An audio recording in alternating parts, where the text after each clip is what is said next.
Hi dears, welcome back to my channel Aari aura by AJ. അപ്പോൾ നമ്മൾ പഠിച്ചതൊക്കെ ഒന്ന് റിവൈസ് ചെയ്യുകയാണെങ്കിൽ നമ്മൾ ആരി സ്റ്റാൻഡ് എങ്ങനെയാണ് ഫിക്സ് ചെയ്യേണ്ടതെന്ന് പഠിച്ചു. ആരി നീഡിൽ എങ്ങനെയാണ് യൂസ് ചെയ്യേണ്ടതെന്നുള്ളത് പഠിച്ചു. നമ്മുടെ പാർട്ട് 2 വീഡിയോയിൽ ആരി നീഡിൽ എങ്ങനെയാണ് കറക്റ്റായിട്ട് യൂസ് ചെയ്യുന്നതെന്നുള്ളതിൻ്റെ ഡീറ്റെയിൽഡ് ആയിട്ടുള്ള വീഡിയോ അപ്ലോഡ് ചെയ്തിട്ടുണ്ടായിരുന്നു. അപ്പോൾ നമ്മൾ സ്റ്റാൻഡിൻ്റെ മുകളിൽ നിന്നുള്ള വ്യൂവും ഉള്ളിൽ നിന്നുള്ള വ്യൂവും എല്ലാം കാണിച്ചത് കൊണ്ട് തന്നെ നിങ്ങൾക്ക് ഏറ്റവും നന്നായിട്ട് മനസ്സിലാകാൻ അത് ഉപകാരപ്പെട്ട് കാണും. അപ്പോൾ നമ്മൾ ആ വീഡിയോയിൽ തന്നെ ചെയിൻ സ്റ്റിച്ച് എങ്ങനെയാണ് ചെയ്യുന്നതും പഠിച്ചിട്ടുണ്ടായിരുന്നു.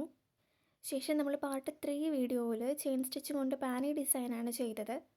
അത് ബിഗിനേഴ്സിന് വളരെ യൂസ്ഫുള്ളാണ്. കാരണം ചെയിൻ സ്റ്റിച്ച് കറക്റ്റായിട്ട് ചെയ്യാനും ആ എഡ്ജസും വളവും എല്ലാം നല്ല രീതിയിൽ ചെയ്ത് മനസ്സിലാക്കാനും എല്ലാം ഈ ഒരു പാനി ഡിസൈൻ കൊണ്ട് നമുക്ക് പറ്റും. അതുകൊണ്ടാണ് ഒരു ബേസ് എന്ന നിലയിൽ അത് തന്നെ നമ്മൾ എടുത്തത്.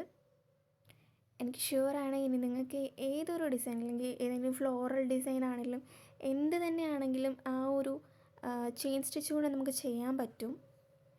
അത് കഴിഞ്ഞ് പാർട്ട് 4 വീഡിയോയിൽ നമ്മൾ ബീഡിങ് എന്താണെന്ന് പഠിച്ചിട്ടുണ്ട്. അപ്പം നിങ്ങളുടെ കയ്യിൽ ഇപ്പോൾ 0.5 mm നീഡിലെ കയ്യിലുള്ളൂ എങ്കിൽ ആ നീഡിൽ കൊണ്ടാണെങ്കിലും ബീഡിങ് ട്രൈ ചെയ്ത് നോക്കാവുന്നതാണ്. പക്ഷേ നോർമലി ആൻഡ് പ്രൊഫഷണലി നമ്മൾ 0.4 mm നീഡിലാണ് ബീഡിങ്ങിന് യൂസ് ചെയ്യുന്നത് ബിഗിനേഴ്സ്. ഇനിയിപ്പോൾ നിങ്ങളിൽ 14 നീഡിലുള്ളെങ്കിൽ കുഴപ്പമില്ല, ബീഡിങ് ചെയ്ത് നോക്കാവുന്നതാണ് കേട്ടോ. അപ്പോൾ നമുക്ക് ക്ലാസ്സിലേക്ക് പോവാം. കഴിഞ്ഞ ക്ലാസ്സിൽ നമ്മൾ ബീഡിങ് ആണ് പഠിച്ചത്. അപ്പോൾ എല്ലാവർക്കും നന്നായിട്ട് മനസ്സിലായെന്ന് വിചാരിക്കുന്നു. അതുകൊണ്ട് ഇന്ന് നമ്മൾ ചെയ്യാൻ പോകുന്നത് ചെയിൻ സ്റ്റിച്ച് വിത്ത് ബീഡ്സും അല്ലാതെ ബീഡ്സ് വർക്കും അങ്ങനെ കുറച്ച് type of stitches and bead വർക്കാണ് ചെയ്യുന്നത്. ഈ വീഡിയോ കുറച്ച് ലാഗായി പോകും, നിങ്ങൾക്ക് ബോറിംഗ് ആകും എന്ന് തോന്നിയത് കൊണ്ട് ഈ വീഡിയോനെ ഞാനൊന്ന് 2-3 പാർട്ടിൽ ഉൾപ്പെടുത്തി ചെയ്യാമെന്നാണ് വിചാരിക്കുന്നത്. അപ്പോൾ ഈ ഒരു വർക്കൊക്കെ ചെയ്യാൻ നമുക്ക് ആവശ്യമായിട്ടുള്ളത് സെറി ത്രെഡും ഷുഗർ ബീഡും. ഇതൊരു ആൻറ്റിക് കളർ വരുന്ന ഷുഗർ ബീഡാണ്. പിന്നെ ആരി നീഡിലും. ഈ ആരി നീഡിൽ ത്രെഡ് വർക്ക് ചെയ്യുന്നതാണ് 0.5 mm. അപ്പോൾ എപ്പോഴത്തേയും പോലെ നമ്മൾ ത്രെഡിൻ്റെ എൻഡിൽ ഒരു നോട്ട് ഇട്ട് കൊടുക്കുക. ശേഷം ആരി സ്റ്റാൻഡിൻ്റെ അടിയിലേക്ക് നമ്മൾ എവിടെയാണോ ഫസ്റ്റ് സ്റ്റിച്ച് ചെയ്യാൻ പോകുന്നത് ആ പോർഷൻ്റെ നേരെ താഴെ ആ ത്രെഡ് കൊണ്ടുവയ്ക്കുക. ശേഷം ആരി നീഡിൽ പഞ്ച് ചെയ്യുക. എന്നിട്ട് നമ്മൾ താഴെ വെച്ചിരിക്കുന്ന ആ നൂല് നമ്മുടെ ആരി നീഡിലിൻ്റെ കൊളുത്തിൽ കോർത്ത് കൊടുക്കുക എന്നാണ് വേണ്ടത്. ടുലിപ്പ് ജപ്പാൻ എന്നുള്ള ആ സൈഡ് കൊണ്ട് നമ്മൾ പഞ്ച് ചെയ്താലേ നീഡിൽ ത്രെഡ് വർക്ക് ആവത്തുള്ളൂ. അപ്പോൾ എല്ലാവരും ഒന്ന് ഡീറ്റെയിൽഡ് ആയിട്ട് കണ്ടോളൂ.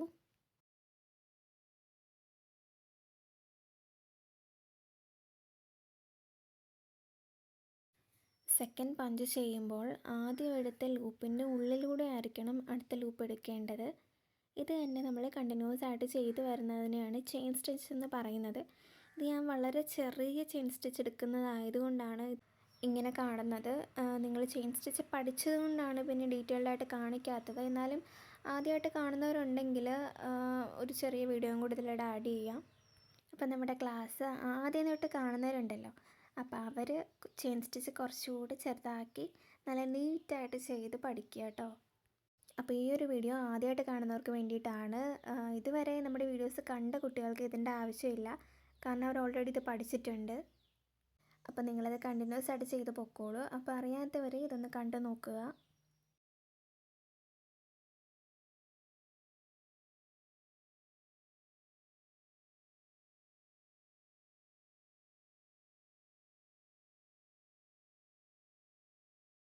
ഇനി എല്ലാവരും ഒന്ന് ശ്രദ്ധിക്കണേ. നമുക്കൊരു എൻഡ് നോട്ട് ചെയ്ത് നോക്കാം.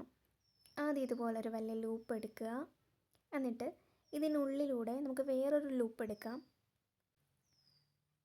ഇതാക്കണ്ടോ? അപ്പോൾ ഇപ്പോൾ വന്ന ലൂപ്പിൻ്റെ ഉള്ളിലൂടെ ആദ്യം വന്ന ലൂപ്പിനെ വലിക്കുക. മേളിൽ നിന്നും നമ്മൾ വലിക്കുക, താഴെ നിന്നും ത്രെഡ് വലിച്ചു കൊടുക്കുക. ഇതാ കുറച്ചും കൂടി താഴേക്ക് വലിക്കുകയാണെങ്കിൽ നമുക്ക് ഈ ബൾജിങ് ഒഴിവാക്കാം. എൻ്റെ ത്രെഡ് പൊട്ടിപ്പോയതുകൊണ്ടാണ്. അപ്പം നമ്മുടെ അടുത്ത വർക്ക് ചെയ്യാൻ വേണ്ടിയിട്ട് നമുക്ക് ഷുഗർ ബീഡ്സും സെറി ത്രെഡും ആവശ്യമായിട്ടുണ്ട്. ഇത് രണ്ടും കൂടെ നമുക്കൊരു 50 രൂപയിൽ താഴെ വാങ്ങിക്കാം കേട്ടോ. നമ്മൾ ഇത്രയും നേരം യൂസ് ചെയ്ത ത്രെഡ് വർക്കിൻ്റെ നീഡിൽ കൊണ്ട് തന്നെയാണ് ഇതും ചെയ്യുന്നത്. അപ്പം നമ്മൾ എന്താ ചെയ്യേണ്ടതെന്ന് വെച്ചാൽ ആദ്യം ഒരു 5 ചെയിൻ സ്റ്റിച്ച് വെച്ച് നമ്മൾ ചെയ്യുക. ശേഷം ഒരു ബീഡ് ലോഡ് ചെയ്യുക.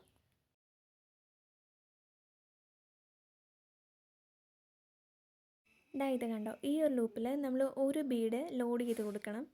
നമ്മൾ പാർട്ട് 4 പഠിച്ച ബീഡിങ്ങിൻ്റെ സെയിം മെത്തേഡാണ് യൂസ് ചെയ്യുന്നത്. പിന്നെയും ചെയിൻ സ്റ്റിച്ച് ചെയ്യുക. ഒരു ബീഡ് വീതം ലോഡ് ചെയ്യുക.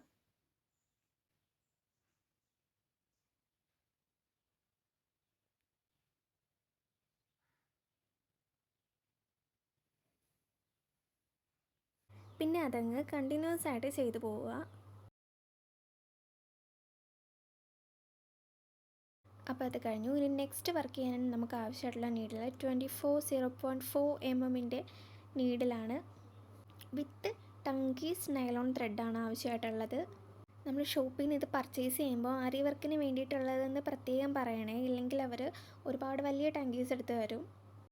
എഗെയിൻ നമ്മൾ ചെയ്ത മെത്തേഡിൽ തന്നെ ചെയ്തു പോവുക. ഈ ഒരു മെത്തേഡ് തന്നെയാണ് ആരി വർക്കിലുടനീളം എല്ലാ ഡിസൈൻസിലും ബേസ് ആയിട്ടുള്ളത്. ഡിസൈൻസ് ഡിഫറെൻ്റ് ആണെങ്കിലും നമ്മൾ ത്രെഡ് വർക്ക് ചെയ്യിക്കുന്ന ഒരു മെത്തേഡ് ഇത് തന്നെ ആയിരിക്കും. അപ്പോൾ നമ്മൾ നീഡിൽ ഒരു 6 ബീഡ്സ് വെച്ച് ലോഡ് ചെയ്യുക. അത്രയും ബീഡ്സും നമ്മുടെ മോതിര വിരലിൽ നമ്മൾ ഹോൾഡ് ചെയ്ത് പിടിക്കുക. എന്നിട്ട് ഓരോന്ന് വെച്ച് നമ്മൾ താഴേക്ക് തട്ടിയിട്ട് കൊടുക്കുക. അപ്പം നിങ്ങൾക്കിത് പാടായിട്ട് തോന്നുന്നുണ്ടെങ്കിൽ നിങ്ങൾ ഓരോ ബീഡ്സ് വെച്ച് എടുത്ത് ഇങ്ങനെ ചെയ്താൽ മതിയാവും. ബീഡിങ് നമ്മൾ കഴിഞ്ഞ ക്ലാസ്സിൽ പഠിച്ചതാണ്, അതുകൊണ്ടാണ് നിങ്ങൾ ഇങ്ങനെ തന്നെ പ്രാക്ടീസ് ചെയ്യിക്കുന്നത്. ത്രെഡ് നന്നായിട്ട് ടൈറ്റാക്കി കൊടുക്കുക, ഇല്ലെങ്കിൽ ലൂസ് വന്നാൽ അതൊരു വൃത്തികേടായിരിക്കും, നേരെ നിൽക്കത്തുമില്ല. ഇനി ഇത് നമുക്ക് കണ്ടിന്യൂസ് ആയിട്ട് ചെയ്തു പോയാൽ മതിയാകും.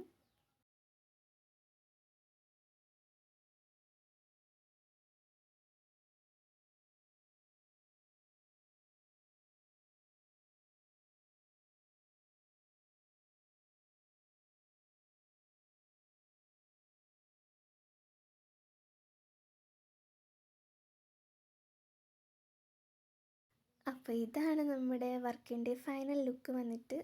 ഇങ്ങനെയുണ്ട്, പെർഫെക്റ്റ് ആയിട്ടില്ലേ? അപ്പോൾ നിങ്ങളെല്ലാവരും ചെയ്തത് ഇതിലും മനോഹരമായിട്ടുണ്ട്. ഞാൻ വിചാരിച്ചതിലും നന്നായിട്ട് ബിഗിനേഴ്സ് ആണല്ലോ നിങ്ങൾ ചെയ്തിട്ടുണ്ട്. എന്തെങ്കിലും ബുദ്ധിമുട്ട് ആർക്കെങ്കിലും തോന്നിയിട്ടുണ്ടെങ്കിൽ അത് തുടക്കത്തിൻ്റെ മാത്രമാണ്. നമ്മുടെ ക്ലാസ് എല്ലാം റിവൈസ് ചെയ്യുക. Good luck dears.